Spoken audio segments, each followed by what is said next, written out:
wabarakatuh. Apa kabar semuanya? Baik. Alhamdulillah.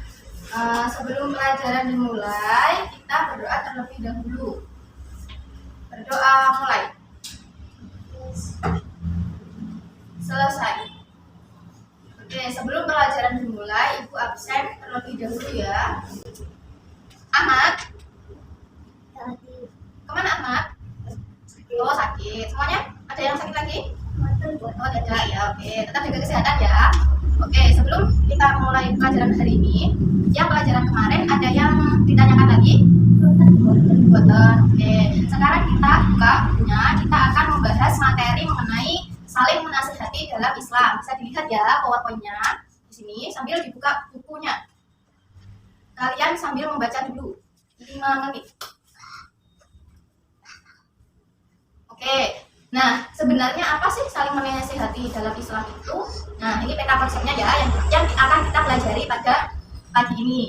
Nah saling menasihati dalam Islam ini ada 3 macam bentuknya. Itu ada khutbah, ada tabligh, dan juga dakwah. Itu nanti yang akan kita pelajari. Nah apa sih maksud dari saling menasihati dalam Islam itu? Maksudnya itu kita saling menasihati, memberi pengetahuan, berbagi pengetahuan, saling mengingatkan mengenai ajaran Islam. Jadi kayak menyebarkan ajaran Islam itu.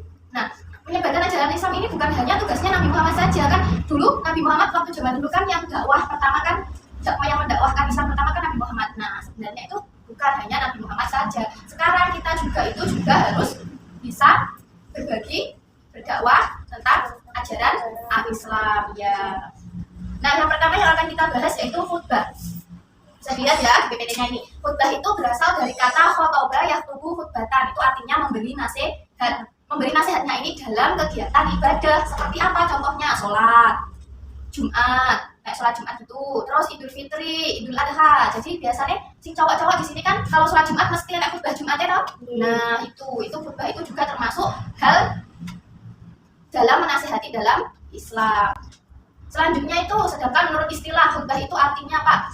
Kegiatan ceramah kepada sejumlah orang Islam dengan syarat dan rukun tertentu yang berkaitan langsung dengan keabsahan atau kesunahan ibadah. Nah, jadi khutbah itu merupakan bentuk kegiatan ceramahnya kepada siapa? Kepada orang Islam. Nah, dalam khutbah ini juga ada syarat ketentuannya. Yang pertama, ini syarat khotib. Nah, khotib itu siapa yang tahu? Orang yang berkhutbah. Khotib itu adalah orang yang berkhutbah. Biasanya itu khotib itu berdiri di depan mimbar di Masjid Nabawi lah biasanya khutbah Jumat. Nah, syarat khotib yang pertama yaitu Islam. Ini harus. Jadi seorang khotib itu harus Islam syaratnya. Yang kedua yaitu balik. Kalau masih anak-anak belum balik itu belum boleh menjadi khotib. Yang ketiga yaitu berakal sehat. Jadi kalau orang gila itu tidak boleh. Yang terakhir yaitu mengetahui ilmu agama. Jadi paham tentang agama, gak asal-asalan menerangkan tentang agama. Ketentuan yang selanjutnya yaitu syarat 2 khutbah. Nah, khutbah yang pertama itu dilaksanakan sesudah masuk waktu zuhur. Jadi kalau sudah masuk waktu zuhur itu boleh khutbah baru dilaksanakan. Kemudian khotib duduk di antara 2 khutbah. Kemudian khutbah diucapkan dengan suara yang keras dan jelas. Selanjutnya yang terakhir harus tertib urut ya. Ketentuan khutbah yang selanjutnya yaitu rukun khutbah. Nah, rukun khutbah di sini rukunnya namanya rukun itu harus dilaksanakan dengan runtut, tidak boleh ada yang ditinggalkan. Nah, rukun khutbah di sini yang pertama ada membaca hamdalah, yang kedua membaca syahadatain, yang ketiga membaca sholawat, selanjutnya berwasiat takwa, yang kelima membaca ayat Al-Quran pada salah satu khutbah, dan yang terakhir berdoa pada khutbah kedua. Nah, bisa dibaca ya nanti dibaca lagi rukun khutbah. Terus ketentuan khutbah yang terakhir yaitu sunnah khutbah. Nah, sunnah khutbah yang pertama itu khotib harus berdiri ketika khutbah. Jadi seorang khotib kalau mau berkhutbah itu wajib sunnah berdiri, gak boleh duduk. Jadi biasanya si cowok-cowok kalau ada Pak khotib berkhutbah kan di depan mimbar berdiri toh. Nah, itu sunnah. Terus sunnahnya yang kedua yaitu mengawali khutbah dengan memberi salam, assalamualaikum dulu. Terus khutbah hendaknya harus disampaikan dengan jelas, mudah dipahami dan tidak terlalu panjang. Biasanya kalau khutbah Jumat itu terlalu panjang, orang yang mendengarkan itu akan mengantuk. Sopo pengalaman. Nah, jadi seorang khotib itu juga harus pandai dalam menyampaikan khutbahnya. Selanjutnya, sunnah yang selanjutnya yaitu khutbah harus khotib harus menghadap jamaah ketika khutbah. Jadi khotib ini harus madhep ning jamaah oleh membelakangi. Selanjutnya menertibkan rukun khutbah. Jadi rukunnya tadi harus tertib urut dari depan sampai akhir. Kemudian membaca surat Al-Ikhlas ketika duduk di antara dua khutbah. Dari sini mungkin ada yang ditanyakan? Oh belum, oke. Lanjutkan ya. Kemudian yang kedua yaitu tablik. Nah, tablik di sini juga merupakan bentuk berdakwah, saling menasihati, kegiatan ceramah juga. Nah, tablik di sini berasal dari kata balago yang menunggu bala tabligon, yang artinya itu menyampaikan, memberitahukan dengan lisan. Tablik ini merupakan sifat apa? Sifat Rasulullah, sifat baiknya Rasulullah, sifat tablik, amanah, fatonah. Nah, itu termasuk sifat baiknya Rasul.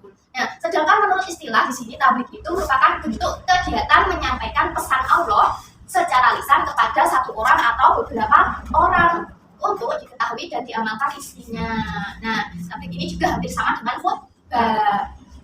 Kalau khutbah mau kan waktu tertentu ya tuh, waktu khutbah Jumat, khutbah Idul Fitri, khutbah Idul Adha. Nah, kalau tablik ini secara nggak harus waktu hari Jumat nggak harus pas Idul Fitri itu nggak harus, tapi itu tujuannya sama, menyampaikan pesan Allah, ajaran Allah kepada orang lain. Nah, tablik ini juga ada ketentuannya.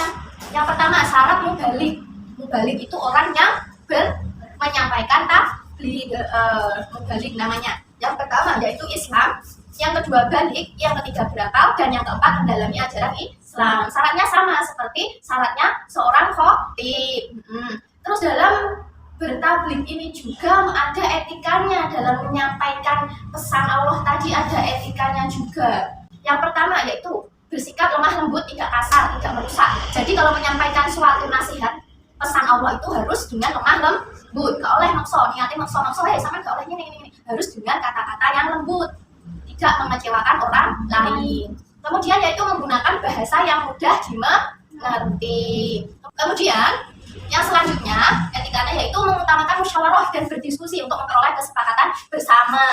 Dan selanjutnya sampai terakhir itu ya, tadi sudah dibaca ya, yang terakhir itu tidak menghasut orang lain. Nah, jadi tablik itu bukan menghasut loh ya, tablik itu menyampaikan pesan Allah. Mungkin dari sini ada yang ditanyakan dari tablik sama khutbah? Oh, belum ada. Oke, selanjutnya yaitu dakwah. Nah, dakwah di sini menurut bahasa itu artinya memanggil atau menyeru atau mengajak pada sesuatu hal. Ini juga hampir sama dengan khutbah dan tablik. Nah, sedangkan menurut istilah dakwah artinya itu kegiatan mengajak orang lain atau seseorang atau lebih ke jalan Allah secara lisan atau perbuatan. Nah, di sini dikenal juga adanya dakwah wabilisan dan dakwah bilhal. Dakwah wabilisan itu dakwah dengan lisan, kalau dakwah bilhal itu dakwah dengan perbuatan. Nah, kegiatan dakwah di sini bukan hanya ceramah saja, tetapi juga aksi sosial yang nyata juga bisa. Kemudian ketentuan dakwah itu yang pertama, syarat menjadi seorang dai. Dai itu orang yang berdakwah. Syaratnya yang pertama Islam, yang kedua balik, yang ketiga berakal, dan yang keempat mendalami ajaran Islam. Sekarang bentuk kelompok ya, masing-masing kelompok terdiri dari 2 sampai 3 orang. Nah, sudah dibentuk. Sekarang kalian bisa melihat video yang Ibu tayangkan di layar proyektor. Bisa diamati sekarang. Ini merupakan contoh bentuk dari berdakwah. Para sahabat jawab, ya Rasulullah. Oke, saya pun dunia gue jane sumber penderitaan ya. Loh, bisa-bisa ngomong kayak gue kok. Kenapa juga dari sebentar aja? Abang ini dari ketulanan sih? Oke, kadang nyong merasa kesal dewe kok, Sep. Jam. Oke, bro. Dewek ya orang mungkin gue dolanan nang Gusti Allah lah. Oke, Gusti Allah gue nyiptakan dewek. Gue udah nggak tujuan sing sia-sia. Nang surat Asad itu dilikur mbok, Allah juga ngomong dewek. Aku tidak ciptakan langit dan bumi dan segalanya di antara keduanya untuk tujuan yang buruk, dan itu hanya prasangka orang-orang yang tidak beriman. Oke lah, Tuhan orang nyetak nada mau tujuan yang sia-sia. Data terus mau ngapa? Sing ngerti jawabannya ya sing nyiptakan lagi kabeh, bro. Intinya kan jare Allah Allah ciptakan langit dan bumi dengan tujuan yang hak untuk memberi balasan setiap jiwa atas apa yang mereka kerjakan, sedangkan mereka tidak dizolimi. Dunia kiye Allah ciptakan gue nggo aweh balasan. Balasan apa? Balasan nggo sing sesuai apa sing pernah dhewe kerjakan. Jere Allah, dan tidaklah aku ciptakan jin dan manusia melainkan untuk beribadah kepadaku. Nah, ayat gue ana nang surat Az-Dzariyat ayat 56.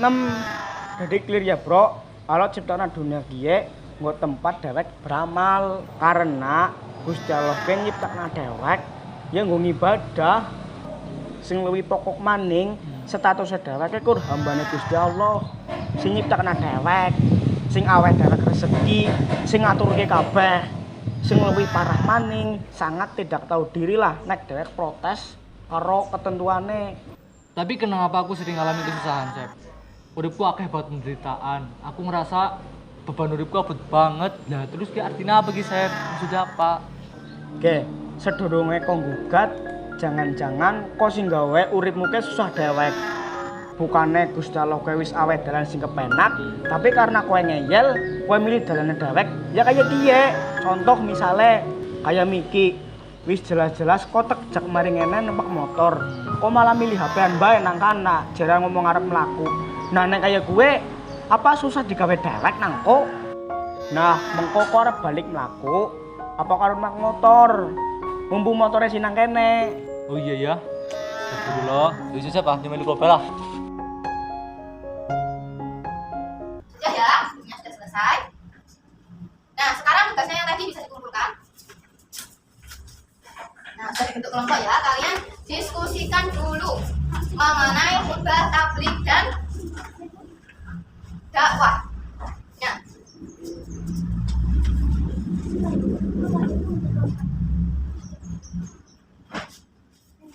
sudah siap? Maju. Yang pertama yang maju, silakan maju. Ayo maju berdua. Nah, oke. Coba dari tayangan tadi itu merupakan contoh apa? Dakwah yang keras nggak? Beneran contoh apa? Dakwah. Nah, sekarang ibu kasih pertanyaan. Tadi kan contohnya dakwah. Dakwah itu artinya apa tadi? Apa?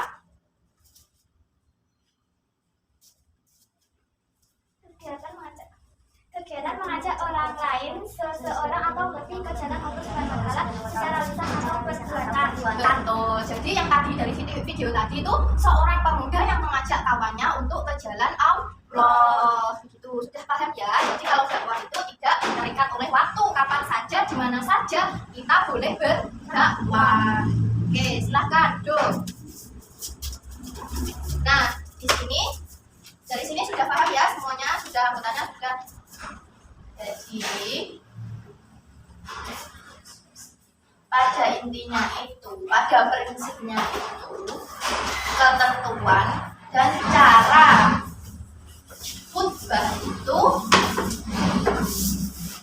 sama. Nah, khutbah Jumat, Idul Fitri, Idul Adha itu sebenarnya hampir sama, hanya terletak pada waktu. Nah, jadi kita sebagai seorang muslim itu wajib saling menasihati dalam Islam. Contohnya yaitu tadi dalam kita bisa berdakwah, tabligh, menyampaikan pesan Allah dan juga khutbah. Kalau khutbah ada syarat dan rukunnya, kalau tabligh tidak ada rukunnya. Kalau dakwah juga tidak ada rukunnya. Jadi semua orang, tidak hanya alim ulama yang harus berdakwah atau tabligh, menyampaikan. Jadi kita semua kalau ada suatu keburukan juga kita wajib mengingatkan, mencegahnya. Apalagi kalian para generasi muda juga harus menjadi contoh yang baik. Sekian penjelasan dari Ibu pada pagi hari ini. Ada kurang lebihnya mohon maaf. Wassalamualaikum warahmatullahi wabarakatuh. Waalaikumsalam warahmatullahi